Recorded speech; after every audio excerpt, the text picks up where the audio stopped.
ஜாவாஸ்கிரிப்ட்ல டீபவுன்சிங் அப்படின்னு ஒரு கான்செப்ட் இருக்கு. டீபவுன்சிங் அப்படின்னா என்ன அப்படின்னா, ஸோ நமக்கு ஒரு எக்ஸிக்யூஷன் நடக்குது. அந்த எக்ஸிக்யூஷன் ஃப்ரீக்வெண்ட்டாக நமக்கு ஏபிஐ ஹிட் பண்ணாமல் ஒரு 2 செகண்ட்ஸ் ஆர் 3 செகண்ட்ஸ் டிலே பண்ணி எனக்கு அந்த ஏபிஐ ஹிட் பண்ணணும், ஆர் எனக்கு அந்த ப்ராசஸே எனக்கு 2 செகண்ட்ஸ்க்கு அப்புறம் நடந்தால் எனக்கு போதும் அப்படிங்கிறது எல்லாமே நமக்கு வந்து பார்த்தீங்கன்னா டீபவுன்சிங் அப்படின்னு நம்ம சொல்லுவோம். அந்த டீபவுன்சிங் கான்செப்ட் நமக்கு ரியல் டைம்ல ரொம்பவே யூஸ்ஃபுல்லாக இருக்கும். அந்த கான்செப்ட் பற்றி தான் இப்போ நம்ம படிக்க போகிறோம். ஸோ ஜஸ்ட் அந்த டீபவுன்சிங் கான்செப்டை நம்ம என்ன பண்ணலாம்னா ப்ராக்டிக்கலாக நம்ம என்ன பண்ண போகிறோம், அப்ளை பண்ணி பார்க்க போகிறோம். ஸோ இப்போ நான் என்ன பண்ணியிருக்கேன், HTML JS அப்படின்னு 2 ஃபைலை நான் கிரியேட் பண்ணியிருக்கேன். அந்த ஜாவாஸ்கிரிப்ட் ஃபைலை நான் இங்கே லிங்க் பண்ணி வச்சிருக்கேன். ஓகேவா, ஃபைன். இப்போ நம்ம என்ன பண்ண போகிறோம் அப்படின்னா, ஸோ கான்ஸ்ட் டீபவுன்ஸ் சர்ச் அப்படின்னு ஒரு வேரியபிள் ஒரு ஃபங்க்ஷனை இங்கே நான் டிஃபைன் பண்ணியிருக்கேன். ஸோ இந்த ஃபங்க்ஷனுக்குள்ள ஃபங்க்ஷன் கமா டிலே அப்படின்னு 2 பேராமீட்டர்ஸ் நான் பாஸ் பண்ணியிருக்கேன். ஸோ எதுக்கு இதை பாஸ் பண்ணியிருக்கேன்னா, இந்த ஃபங்க்ஷன் எனக்கு ரிட்டன் ஒரு ஹையர் ஆர்டர் ஃபங்க்ஷனை ரிட்டன் பண்ணும். டிலே அப்படிங்கிறது நம்ம எவ்வளோ செகண்ட்ஸ் டிலேக்கு அப்புறம் அந்த ப்ராசஸ் நடக்கணுங்கிறத இங்கே நம்ம டிஃபைன் பண்ண போகிறோம். ஸோ இந்த இடத்துல லெட் டைமர் அப்படின்னு ஒரு வேரியபிள் டிஃபைன் பண்ணுறேன். ஏன்னா நம்ம இங்கே டிலே அப்படிங்கும் போது ஸோ நம்ம இங்கே என்ன பண்ணணும் அப்படின்னா டைமிங்கை நம்ம மென்ஷன் பண்ண போகிறோம். ஸோ செகண்ட்ஸை மென்ஷன் பண்ண போகிறோம். அதனால் இங்கே டைமர் அப்படின்னு கொடுத்துட்றேன். ஆஃப்டர் தட் இது எனக்கு என்ன ரிட்டர்ன் பண்ணணும்னா, ஒரு ஃபங்க்ஷனை ரிட்டர்ன் பண்ண போகுது. அந்த ஃபங்க்ஷனுக்குள்ள ட்ரிபிள் டாட் ஆர்கியூமெண்ட் அப்படின்னு தரேன். ஸோ இந்த ட்ரிபிள் டாட் அப்படிங்கிறது என்னன்னா ஸ்ப்ரெட் ஆப்ரேட்டர். இதோட ஒர்க் என்னன்னா, நமக்கு ஒரிஜினல் ஃபங்க்ஷனோட பெராமீட்டர்ஸை நமக்கு என்ன பண்ணும் அப்படின்னா அப்படியே கேப்சர் பண்ணி நமக்காக எடுத்துக்கும். அதுக்கு தான் இந்த ஆர்கியூமெண்ட் அதை ஸ்ப்ரெட் ஆப்ரேட்டரில் கொடுத்துருக்கேன். தென் இங்கே clear time out. So first எனக்கு என்ன ஆகணும், டைமிங் ஏதாவது இருந்துச்சுன்னா அதை கிளியர் பண்ணிடு. ஸோ அந்த எடுத்துகிட்டு வர டிலே டைம் ஆல்ரெடி ஏதாவது டிஃபால்ட்டாக இருந்துச்சுன்னா அதை கிளியர் பண்ணிட்டு அதுக்கப்புறம் என்ன பண்ணணும் அப்படின்னா இந்த டைமரில் செட் டைம் அவுட் அப்படின்னு மென்ஷன் பண்ணிக்கிட்டு இதுக்குள்ள நான் என்ன பண்ண போறேன் அப்படின்னா ஒரு ஆரோ ஃபங்க்ஷன். இந்த ஆரோ ஃபங்க்ஷனுக்குள்ள இந்த ஃபங்க்ஷன் அப்படிங்கிறத நான் கால் பண்றேன். ஸோ ஏன்னா இதுதான் நமக்கு என்ன அப்படின்னா ஒரு ஹையர் ஆர்டர் ஃபங்க்ஷனை ரிட்டர்ன் பண்ண போகுது இல்லையா. ஸோ ஃபங்க்ஷன் டாட் அப்ளை, நான் ஒரு விஷயத்தை அப்ளை பண்ண போறேன். எந்த அப்ளை பண்ண போறேன்னா இந்த திஸ் எனக்கு என்ன பண்ணணும்னா அந்த கான்டெக்ட் அப்படியே வச்சிருக்கும், கமா ஆர்கியூமெண்ட்ஸையும் நான் என்ன பண்ண போறேன் இங்கே அப்ளை பண்ண போறேன். எவ்வளோ செகண்ட்ஸ் டிலே அப்படிங்கிறத நான் இங்கே என்ன பண்ணணும் அப்படின்னா மென்ஷன் பண்ணிடுறேன். ஸோ இது நமக்கு ஒரு டீபவுன்ஸ் ஃபங்க்ஷன். ஸோ இந்த ஃபங்க்ஷனை இப்போ நம்ம என்ன பண்ண போகிறோம் அப்படின்னா ஜஸ்ட் லைக் தட் ஒரு வேரியபிளுக்கு நம்ம யூஸ் பண்ண போகிறோம், ஒரு ஃபங்க்ஷனில் நம்ம இதை டிக்ளேர் பண்ண போகிறோம். அதுக்கு முன்னால் இதை எந்த இடத்துல அப்ளை பண்ண போகிறோம் தெரியணும் இல்லையா.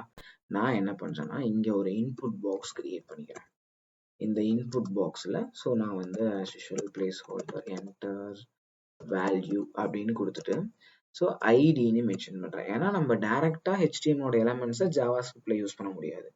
ஸோ இந்த இடத்துல நம்ம என்ன யூஸ் பண்ண போகிறோம், element ID get element by ஐடிங்கிறத யூஸ் பண்ண போகிறோம். சர்ச் அப்படின்னு நான் மென்ஷன் பண்ணிக்கிறேன். இங்கே நமக்கு இன்னும் ஒர்க் இருக்கு. ஸோ அதுக்கு முன்னால் நான் என்ன பண்ண போகிறேன், document dot get element by ID, என்ன ஐடி கொடுத்துருக்கோம், சர்ச் அப்படின்னு கொடுத்துருக்கேன். தென் அதில் நான் என்ன பண்ண போறேன்னா டைப் பண்ற வேல்யூவை தான் நான் கெட் பண்ண போறேன். ஸோ ஃபர்ஸ்ட் அந்த ப்ராசஸ் நம்ம பார்ப்போம். Dot add event listener. So இந்த ஈவெண்ட்ல நான் இன்புட் அப்படின்னு மென்ஷன் பண்ணிக்கிட்டு கமா இதுல ஒரு ஆரோ ஃபங்க்ஷன், அது எனக்கு ஒரு ஈவெண்ட்டை பாஸ் பண்ணும். ஸோ இதுல என்ன பண்ண போறோம், கன்சோல் டாட் லாக் இ டாட் டார்கெட் டாட் வேல்யூ அப்படிங்கிறத நம்ம மென்ஷன் பண்ணுவோம். ஸோ மென்ஷன் பண்ணால் எனக்கு அது ப்ராசஸ் ஆகிறது எல்லாமே எனக்கு இங்கே அவுட்புட்டாக எனக்கு எடுத்துகிட்டு வரும். தட் மீன்ஸ் நான் டைப் பண்ணுறது எல்லாமே எனக்கு இங்கே அவுட்புட்டாக எடுத்துகிட்டு வரும். கரெக்டாக? பட் இப்போ நான் என்ன பண்ண போகிறேன், அந்த டீபவுன்ஸ் மூலிமா அதை நான் ஜஸ்ட் வந்து பார்த்தீங்க அப்படின்னா டிலே பண்ணி அதை நம்ம வந்து இப்போ பெர்ஃபார்ம் பண்ண வைக்க போகிறோம். ஓகேவா. ஸோ இப்போ அதுக்கு என்ன பண்ணலாம் அப்படின்னா லெட் சர்ச் வேல்யூ அப்படின்னு ஒரு வேரியபிள் டிஃபைன் பண்ணிக்கிறேன். ஸோ இந்த சர்ச் வேல்யூ எனக்கு என்ன பண்ண போகுது, டீபவுன்ஸ் அப்படிங்கிறத நான் கொடுத்துட்றேன். கொடுத்ததுக்கப்புறம் இந்த இடத்துல ஒரு ஃபங்க்ஷன் அண்ட் எனக்கு எவ்வளோ செகண்ட் டிலே ஆகும்னு சொல்லி கொடுத்துருக்காங்க. கரெக்டாக. ஸோ அப்போ இந்த இடத்துல நான் என்ன பண்ணுறேன்னா ஒரு ஃபங்க்ஷனை நான் எழுதிக்கிறேன். ஸோ டைரெக்டாகவே நம்ம என்ன பண்ணலாம்னா இந்த இடத்துல ஒரு ஃபங்க்ஷனை நம்ம எழுதிக்கலாம்.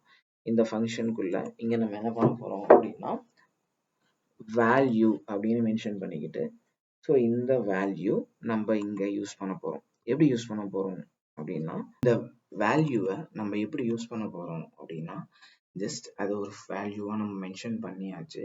மென்ஷன் பண்ண வேல்யூவை console.log அப்படின்னு மென்ஷன் பண்ணிக்கிறேன். ஸோ இந்த இடத்துல டைப்டு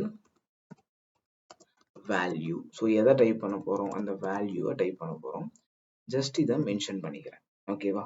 மென்ஷன் பண்ணதுக்கு அப்புறம் கமா டிலே, ஏன் எவ்வளோ செகண்ட் டிலே ஆகணும், 2 செகண்ட்ஸ் எனக்கு டிலே ஆகணும், 2 மில்லி செகண்ட்ஸ் அப்படிங்கிறத இங்கே நான் கொடுத்துக்கிறேன். ஸோ கொடுத்ததுக்கு அப்புறம் இப்போ என்ன பண்ண போறோம் அப்படின்னா, சர்ச் வேல்யூ அப்படிங்கிறத கால் பண்ணிக்கிட்டு, ஓகேவா, இந்த சர்ச் வேல்யூல என்ன கொடுக்க போறேன், e dot target dot value அப்படிங்கிறத மென்ஷன் பண்றேன். ஸோ அதாவது இந்த இன்புட் ஈவெண்ட்ல இருந்து நான் டார்கெட் பண்ண போற வேல்யூவை இந்த சர்ச் வேல்யூல கொடு. அப்போ இந்த சர்ச் வேல்யூல நான் கொடுத்தேன் அப்படின்னா ஃபர்ஸ்ட் என்ன இருக்கு, இந்த ஃபங்க்ஷன் இருக்கா. அப்போ அந்த ஃபங்க்ஷனுக்குள்ள எனக்கு என்ன ஆகும்னா அந்த வேல்யூ எனக்கு பாஸ் ஆகும். ஸோ பாஸ் ஆகும்போது அது எனக்கு இங்கே என்ன ஆகும்னா டைப் ஆகும். ஸோ இதுதான் கான்செப்ட்.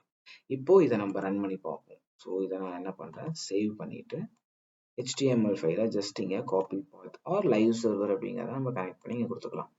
ஸோ இப்போ நான் வந்து லைவ் சர்வர் கனெக்ட் பண்ணுறேன். கனெக்ட் பண்ணால் எனக்கு இங்கே என்ன ஆகும் அப்படின்னா இந்த டீபவுன்சிங் அப்படிங்கிறத எனக்கு எடுத்துகிட்டு வரும். ஸோ இப்போ இங்கே நான் வந்து வெல்கம் அப்படின்னு டைப் பண்ணனா எனக்கு ஒரு 2 செகண்ட்ஸ்க்கு அப்புறம் எனக்கு என்ன ஆகும்னா வெல்கம் அப்படின்னு எடுத்துகிட்டு வரும். ஸோ அதே மாதிரி நான் இங்கே தேங்க்ஸ் அப்படின்னு டைப் பண்ணனா எனக்கு அந்த 2 செகண்ட்ஸ்க்கு அப்புறம் எனக்கு இந்த தேங்க்ஸ் அப்படிங்கிறது எடுத்துகிட்டு வரும். ஸோ அப்போது அந்த டிலே பண்ணி எனக்கு கொண்டு வரதுனால எனக்கு என்ன ஆகும்னா எனக்கு கரெக்டாக என்ன தேவையோ அந்த டேட்டா மட்டும் எனக்கு என்ன ஆகும்னா எக்ஸிக்யூட் ஆகும். ஸோ இதுதான் டீபவுன்சிங் அப்படின்னு சொல்லுவாங்க. ஸோ இதை நம்ம ரியல் டைம்லையும் நம்ம என்ன பண்ணலாம் அப்படின்னா இதை நம்ம பெர்ஃபார்ம் பண்ணலாம். நிறைய இடத்துல நமக்கு இது என்ன ஆகும்னா ஒர்க் ஆகும்.